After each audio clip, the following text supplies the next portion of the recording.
Today is Judgment Day because I will be ranking all of the Ninjago Season 13 sets from worst to first.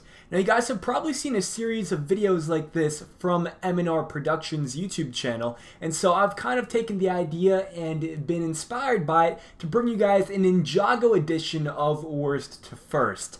Now, I'll be honest, these sets are really good looking, and my wallet is going to be pretty empty by the end of this summer when these sets release.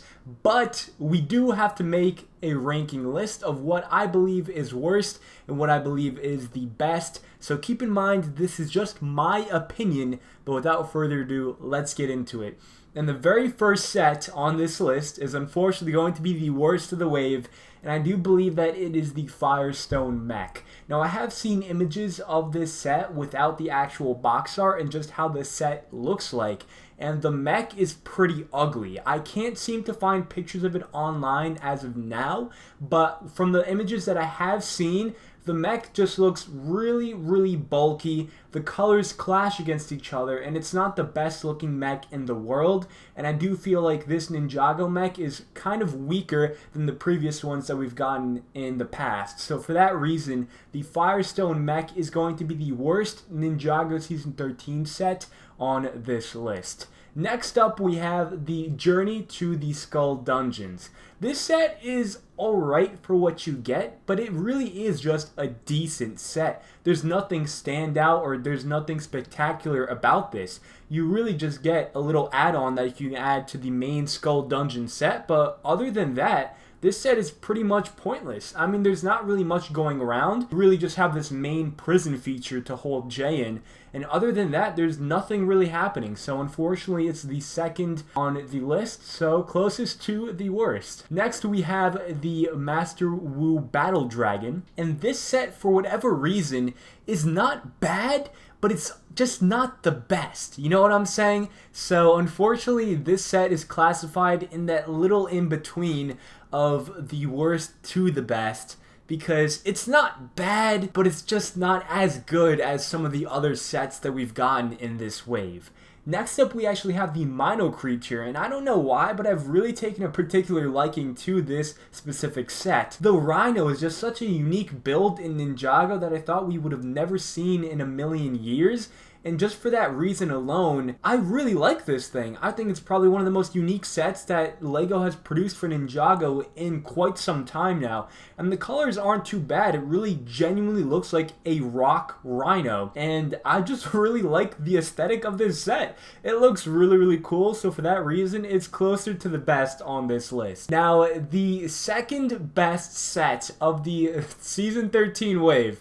This pains me to say this because in my opinion this is my favorite set, but I know that it's not the best one, and it just pains me to say this, but the Skull Dragon is the second best set of the wave.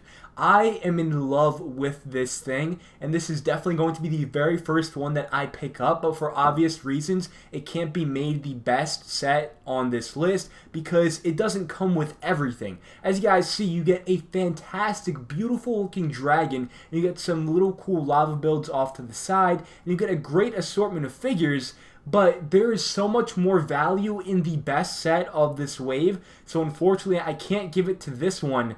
But the best set of the Ninjago Season 13 wave is going to have to be the Skull Dungeons, because when you look at this thing, you see a complete playset. This thing is designed from all 360 degrees to be aesthetically pleasing when you look at it. It is by design crafted so that everybody can enjoy this set from whichever angle they choose to play it with. And just for that reason alone, you have a lot of value. And going into this thing, you can already see that there's going to be stuff that you can look from behind, inside the skull, a bunch of play areas that's going to be so fun for kids to go around and play with. And not only that, but you can take pieces and bits of the other existing Ninjago Season 13 sets and connect them to this dungeon to make them even bigger. I mean, it's literally a play feature of this dungeon. You can take other parts and pieces of the other sets, like let's say the Journey to the Skull Dungeon, and put it together with this one and create an even bigger dungeon. So the purpose of this set and just the way that it's designed it has to be the best set of the wave, no doubt. You get great figures, and you even get an exclusive figure, which I don't even know the name of, but she is apparently some kind of princess or something like that, so she's probably going to be important to the plot of Season 13. But just based on the set alone, you get so much value for only $100. It really is the best set of the wave. So I'd love to hear what you guys think about this down in the comments below. Do you guys agree with my set ranking for this wave of Ninjago sets? And if you guys would like me to rank the Legacy wave sets of summer 2020, let me know down in the comments below. But thank you guys once again so much for watching, and I'll catch you all in the next one.